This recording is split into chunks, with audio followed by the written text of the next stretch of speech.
ஏசாயா 8ஆம் அதிகாரம் 20 இருந்து 22 வரைக்கும் நான் வாசிக்கிறேன், கவனமாக கேளுங்க. வேதத்தையும் சாட்சியையும் ஆகமத்தையும் கவனிக்க வேண்டும். இந்த வார்த்தையின் படியே சொல்லாவிட்டால் அவர்களுக்கு விடிய காலத்து வெளிச்சமில்லை.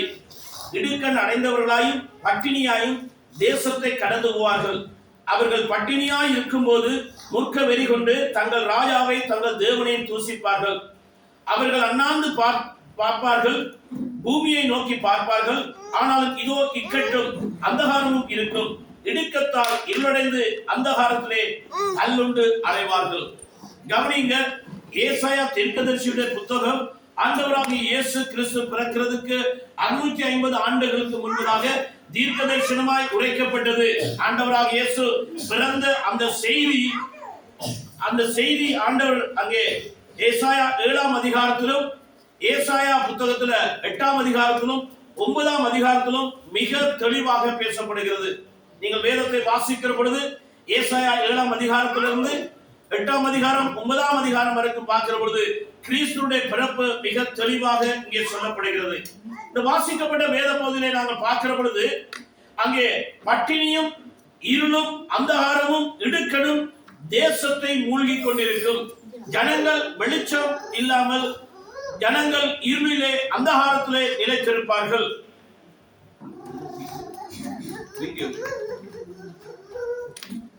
இருளும் அந்தகாரமும் தேசத்தை மூடிக்கொண்டிருக்கிற ஒரு சூழ்நிலையில தான் கிறிஸ்து இந்த உலகத்திற்கு பிறந்தார். கவனிங்க, பாடுகள் நிறைந்த, ஒரு வேதனை நிறைந்த, ஒரு துக்கம் நிறைந்த, எல்லா ஜனங்களுடைய வாழ்க்கையில இருளும் பசியும் பட்டினியும் இருக்கிற பொழுதுதான் ஏசாயா தீர்க்கதரிசினாலே கிறிஸ்து என்னும் இரட்சகர் ஒருவர் பிறப்பார் என்ற செய்தி அறிவிக்கப்பட்டது. இன்னைக்கு இந்த காலவளையில நான் உங்களோடு கூட பேசுற செய்தியுடைய தலையகம் இருள் சூழ்ந்த சூழ்நிலை.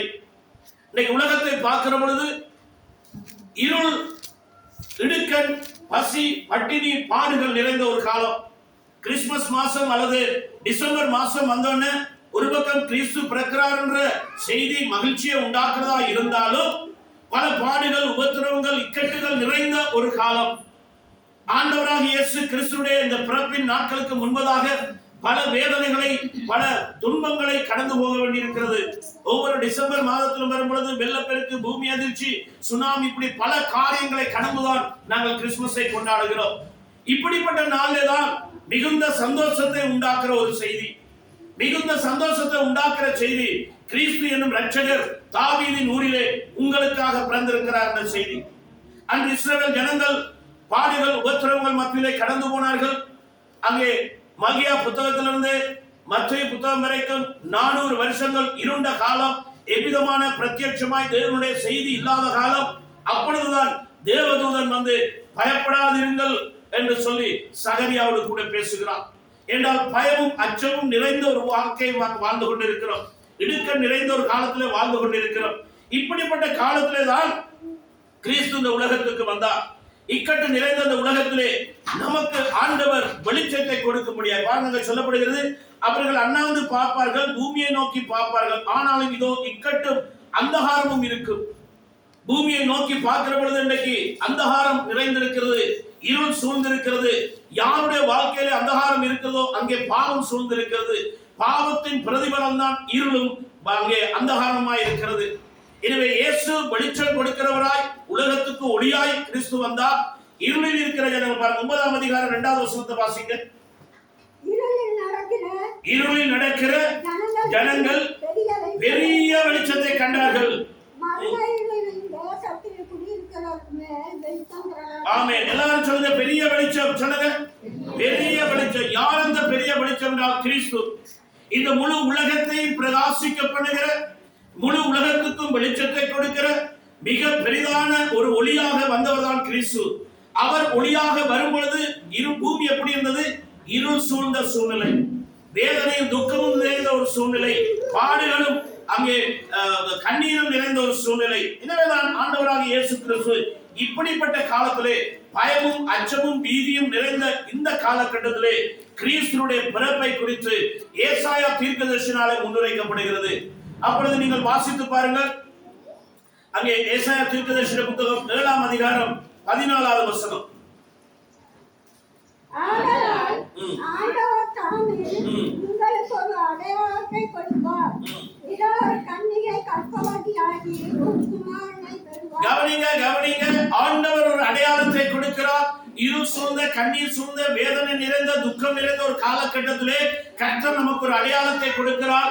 கன்னிகை கர்ப்பவதியாகி, சொல்லுங்க எல்லாரும், கன்னிகை கர்ப்பவதியாகி. இயற்கைக்கு அப்பாற்பட்ட வல்லமையினாலே தேவன் இந்த உலகத்துக்கு தம்முடைய ஆச்சரியமான அதிசயமான காரியத்தை நடப்பிக்கும்படி ஆண்டவர் ஒரு அடையாளத்தை கொடுக்கிறார். கன்னிகை கர்ப்பவதியாகி ஒரு குமாரனை பெறுவார். அவருக்கு என்ன செய்யட்டும்? இம்மானுவேல் என்று பெயரிடுவாயாக. இம்மானுவேல் என்றால் என்ன அர்த்தமா? தேவன் நம்மோடு கூட இருக்கிறார். ஹல்லேலூயா. ஜனங்கள் தத்தளித்துக் கொண்டிருக்கிறார்கள், வானத்தை அண்ணாந்து பார்க்கிறார்கள், பூமியை நோக்கி பார்க்கிறார்கள். இருள் சூழ்ந்த சூழ்நிலை, வேதனை, கண்ணீரும் பசியும் பட்டினியும் நிறைந்த இந்த சூழ்நிலையிலே ஆண்டவர் சொல்லுகிறார், இதோ ஆண்டவர் ஒரு ஒரு கன்னிகை கர்ப்பவதியாகி குமாரனை பெறுவார். அவருக்கு இம்மானுவேல் என்று பெயரிடுவாயா. இம்மானுவேல் என்றால் என்ன அர்த்தமா? கர்த்தர் நம்மோடு கூட இருக்கிறார். ஹல்லேலூயா. இதுதான் நம்முடைய மிக பெரிதான சந்தோஷமான செய்தி. இயேசுவை குறித்து பல பெயர்கள் சொல்லப்பட்டாலும் முதலாவது அங்கே மத்தேயு 1ஆம் அதிகாரம் 21வது வசனத்திலே சொல்லப்படுகிறது, அவருக்கு இயேசு என்று பெயரிடுவாயாக. ஏனென்றால் அவர் தமது ஜனங்களின் பாவங்களை நீக்கி அவர்களை ரட்சிப்பார். இயேசு என்றால் என்ன அர்த்தம்? இயேசு என்றால் என்ன அர்த்தம்? தமது ஜனங்களின் பாவத்தை நீக்கி அவர் ரட்சிப்பார். ஹல்லேலூயா. பாவம் நீக்கப்பட்டு ரட்சித்து விடுதலை கொடுக்கிற ஒரு தெய்வம் இந்த உலகத்தில் இருப்பார். ஆனால் அவர் ஒருவர்தான் இயேசு. ஹல்லேலூயா. பாவம் நீக்கப்பட்ட வாழ்க்கையை வாழும்படி கிறிஸ்து இந்த உலகத்துக்குள்ளே வந்தார். அதுதான் நற்செய்தி. அடுத்தது ஆண்டவர் இயேசு கிறிஸ்து இன்னொரு பேர் என்ன? முதலாவது பேர் இம்மானுவேல், அடுத்து இயேசு. மூன்றாவது பேர் என்ன? மேசியா, வரப்போகிறவர். மேசியா, அவர் மீண்டும் வரப்போகிறார். அடுத்தது என்ன? இன்னொரு பேர் கிறிஸ்து.